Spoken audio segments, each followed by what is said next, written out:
रामचरितमानस चौपाई आराध्य कांड तुलसीदास जी द्वारा रचित। उनके चरणों में कोटि कोटि प्रणाम। आज है ज्येष्ठ माह की पूर्णमासी। तो आप हमने गंगा जल नहाने के पहले टब में डाल लिया था, फिर पानी लिया, तो गंगा स्नान समझो घर है पर ही कर लिया, नहीं पहुंच पाई। तो क्या यहाँ का संवाद है, रावण के पास शूर्पणखा रावण की बहनी आई है, वहीं का ये संवाद चल रहा है। ये है शूर्पणखा रावण की बहनी, दुष्ट हृदय दारुण जस अहिनी, पंचवटी सो गई एक बारा, देख बिकल भय जुगल कुमारा। आप सभी लोग लाइक कमेंट करना। शूर्पणखा नामक रावण की एक बहन थी जो नागिन के समान भयानक और दुष्ट हृदय की थी। वो एक बार पंचवटी में गई और दोनों राजकुमारों को देखकर विकल काम से पीड़ित हो गई। भ्राता पिता पुत्र उर्गारी, पुरुष मनोहर निरखत नारी, हो ही विकल सकम नहीं नरों की, जिमि रबिम निद्र रबहि बिलो की।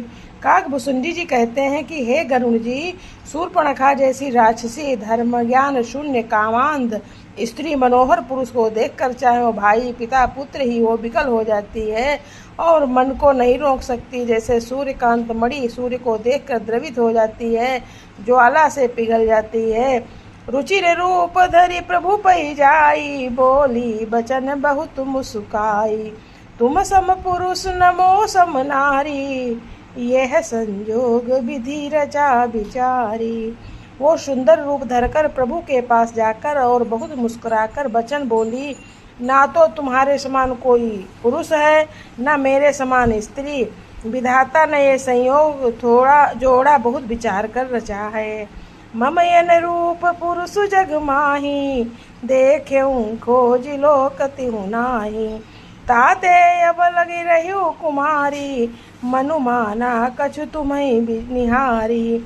मेरे योग्य पुरुष बर जगत भर में नहीं है और मैंने तीनों लोगों को खोज देखा है, इसी से मैं अब तक कुंवारी अविवाहित रही। अब तुमको देखकर कुछ मनमाना चित्त ठहरा है। सीत ही चितई कही प्रभु बाता, आहहि कुंवार मोर लघु भ्राता, गए लक्ष्मण रिपु भगिनी जानी, प्रभु बिलो की बोले मृदुबानी। सीता जी को देखकर प्रभु श्री रामचंद्र जी ने यह बात कही कि मेरा छोटा भाई कुमार है।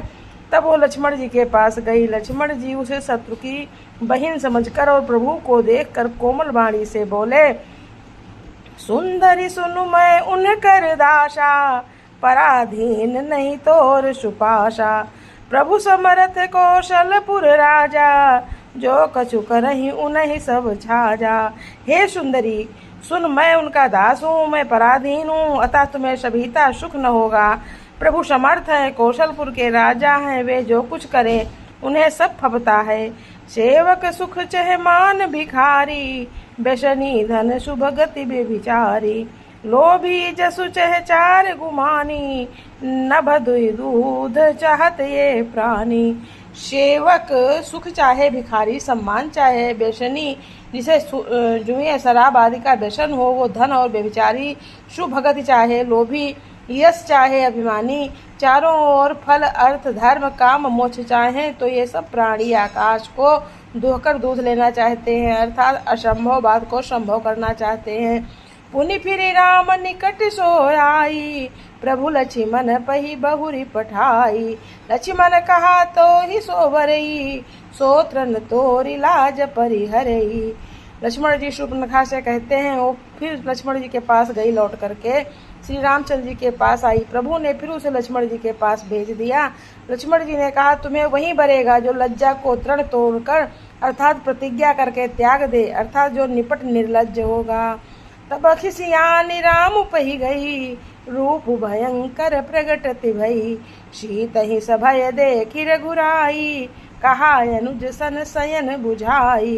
तब वो खिसियाई हुई क्रुद्ध होकर श्री रामचंद्र जी के पास गई शूर्पणखा, और उसने अपना भयंकर रूप प्रकट किया। सीता जी को भयभीत देखकर रघुनाथ जी ने लक्ष्मण को इशारा देकर कहा, सो तुम जानहु अंतर्यामी, पुरवहु मोर मनोरथ स्वामी।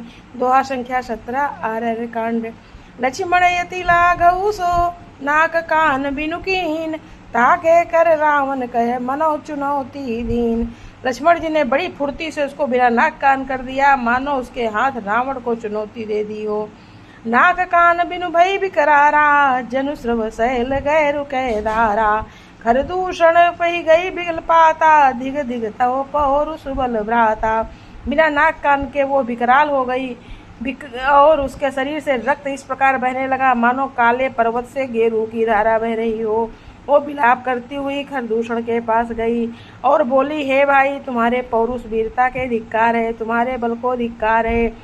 रावण से शूर्पणखा कहने लगी, तही पूछा सब कहे से बुझाई, जातु धान सुनि सैन बनाई। धाये निश्चर निकर बरू था, जनु सपच्छ कज्जल गिरिजू था। उन्होंने पूछा, तब शूर्पणखा तब समझाकर कहा, सब सुन, राक्षसों ने सेना तैयार की है। राक्षस समूह झुंड के झुंड दौड़े, मानो पंखधारी काजल के पर्वतों का झुंड हो। नाना वाहन नाना कारा, नाना युग धर और अपारा। शूर्पणखा आगे कर लीनी, अशुभ रूप श्रुति नासा हीनी। जय श्री राम। अब अगला कल पढ़ूंगी। जय श्री राम। सभी लोग लाइक कमेंट करना प्लीज।